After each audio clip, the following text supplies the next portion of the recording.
Halo, kembali lagi belajar kimia bersama saya. Hari ini kita akan membahas tentang sifat-sifat keperiodikan. Apa itu sifat-sifat keperiodikan? Akan kita bahas satu-satu di materi hari ini. Nah, hari ini kita akan membahas yang pertama tentang sifat-sifat unsur dalam sistem periodik unsur, yang kedua massa atom relatif, yang ketiga sifat keperiodikan unsur. Kalau kalian lihat di layar, kalian bisa lihat ada anak panah ke atas, ke kiri, ke bawah begitu ya. Ada itu atomic radius atau jari-jari atom, elektronegativitas dan lain sebagainya. Nanti akan kita bahas. Nah, yang pertama kita bahas adalah logam dan non-logam. Dari tabel periodik unsur, dalam satu golongan, dari atas ke bawah, itu sifat logamnya semakin bertambah. Sedangkan dalam satu periode dari kiri ke kanan, sifat logamnya semakin berkurang atau bisa disebut semakin bersifat non-logam. Nah, dalam tabel periodik unsur, yang bersifat logam itu berarti yang ada di sebelah kiri tabel periodik unsur, yaitu golongan 1, 2, gitu, 3, begitu ya. Kemudian yang bersifat non-logam itu yang di sebelah kanan, golongan 8, A, 7A, 6A, 5A begitu. Nah, berarti dalam tabel 1 tabel periodik unsur yang logamnya paling kuat adalah yang di golongan 1 dan di periode paling bawah yaitu periode 7. Itu untuk logam dan non-logam. Nah, jika kalian bisa melihat tabel periodik unsur pasti akan ada warna-warna di tabel periodik unsur. Nah, biasanya minimal ada 3 warna, yaitu menunjukkan wujud, ada padat, cair, dan gas.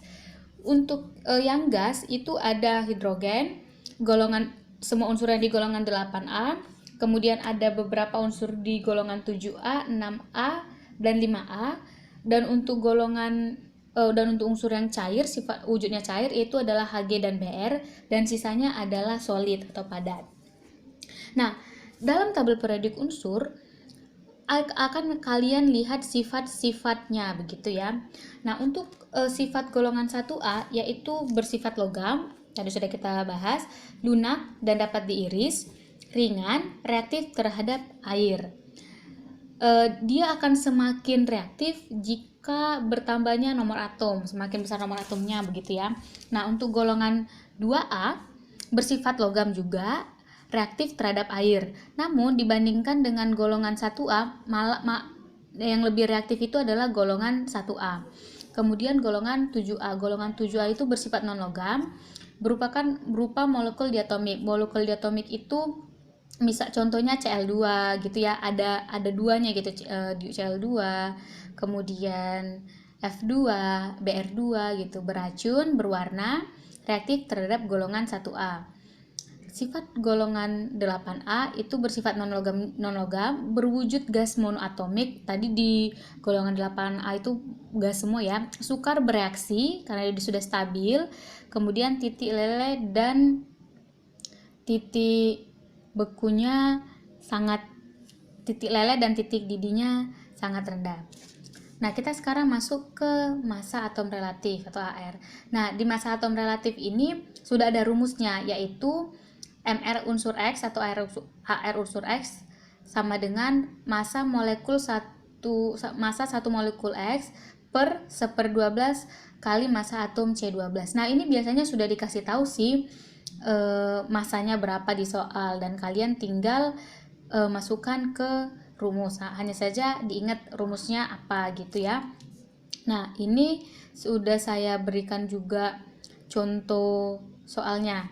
Bisa dilihat contoh soal untuk mencari AR atom O gitu. Sudah dikasih tahu sih di soal, diberikan massa satu atom oksigen 2,70 kali 10 pangkat 23. Dikasih tahu juga massa atom C12-nya.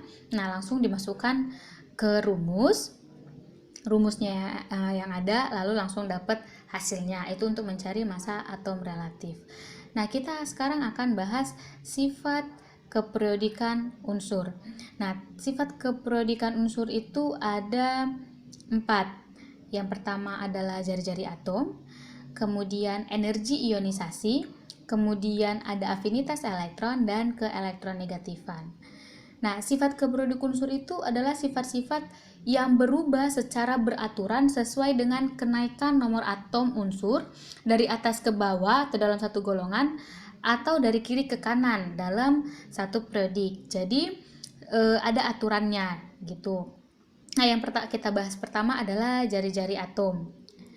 Jari-jari atom dalam suatu unsur dari kiri ke kanan atau dalam satu periode ya, dari kiri ke kanan dalam satu periode itu semakin kecil. Sedangkan dalam satu golongan dari atas ke bawah jari-jarinya semakin besar. Jari-jari itu sendiri adalah jarak dari inti atom sampai ke kulit atom yang paling luar. Jadi ini kita sudah pernah bahas tentang kulit atom ya, Niels Bohr. Nah, jarak dari kulit yang paling dekat dengan inti dengan yang paling luar, jadi jaraknya itu disebut dengan jari-jari atom. Nah, jari-jari atom itu segolongan dari atas ke bawah semakin besar, dari kiri ke kanan seperiode semakin kecil. Berarti jari-jari atom yang paling besar adalah yang terletak di golongan 1 dan di periode 7 begitu. Nah, yang kedua kita bahas energi ionisasi. Energi ionisasi adalah energi minimum yang diperlukan oleh atom netral berwujud gas untuk melepaskan elektron. Dalam satu golongan dari atas ke bawah, energi ionisasinya semakin berkurang. Itu kebalikan dari jari-jari atom ya.